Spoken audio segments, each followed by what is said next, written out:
So the Librettist Network actually started at the Royal Opera House at a D&D event in 2014.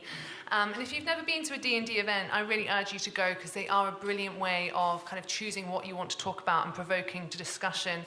So Stephen and I, we joined forces to create a session about the role of the writer within opera.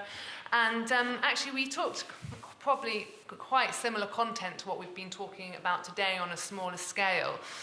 But one thing that we noticed is that librettists don't really have a larger platform to talk to one another or to learn from one another. So we started a Facebook group, as you do, to kind of just see what would happen really and who would join. And we've now got over 200 members on the group. Occasionally we have a few posts, but actually it's been slightly harder to get conversation flowing than you might think. And I found this strange because I'm also a young director, and I'm sure there's probably other members of the Young Directors Network at the Young Vic in the room. But, you know, certainly the way the website was about a year ago, you were getting updates, like 20 updates a day saying, you know, I need an actor recommendation, I need a lighting designer recommendation, I'm opening a show in like Blackpool tomorrow and I need like 10 coffins by tomorrow morning or something ridiculous. And so, you know, librettists don't really need these kind of concrete things from one another. So, you know, we found we don't really communicate with each other in the same way. And also there just isn't really as much of a culture around libretto writing as there is around, obviously, you know, directing or composing. And that's because it's been less celebrated within the industry. So part of what today has been about really is to discover more specifically how we can address librettist needs. And I've been up here, but I've tried to kind of, in a way, make myself invisible and just make a space for people to talk and make suggestions and to come up with their own ideas. And these will be read, all of these ideas that you've come up with today, which have been fantastic, they're all going to be read and recorded, and they will form a roadmap for all of our future activity. So the Librettist Network has 4 main aims. And also I should probably apologise to Martin Crimp because it is Librettist Network, and I think just in terms of like what you call brand identity, everyone knows what a librettist is. We can discuss whether we need that perhaps further down the line. But our 4 main aims are to develop the craft of libretto writing, to raise the status of librettists within the industry, to find new voices within opera, and to be a hub for the development of new work, new ideas, and new sets of values.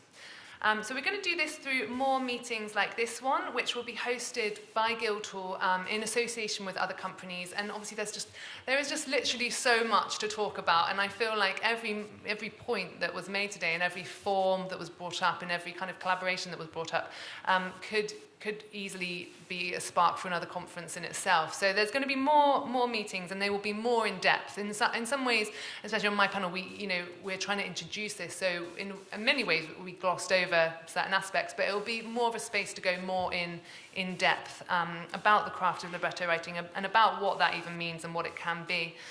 We're also going to be launching a website with articles and learning resources where librettists of all levels can create profiles and show their work. And that will be the first thing of its kind, which is quite exciting. And what we want it to be really is a go-to resource so that when a composer who has only written symphonies before gets that opera commission, then they go to someone with a keen understanding of the relationship between music, dramatic action and text. And we're also going to be looking at opportunities for librettists to showcase and develop their own work. So our first meeting will be a set of discussions around the contemporary opera scenes at the National Opera Studio in May with David Pountney, John Lloyd Davis, and composers Erilyn Wallen, Joanna Marsh, and Elena Langer. We're also going to be working with Mahogany Opera Group further down the line, but the network's home is definitely going to be at Guildhall. So also, we started a Twitter recently, so if you can get your phones out, it's LibrettistNet.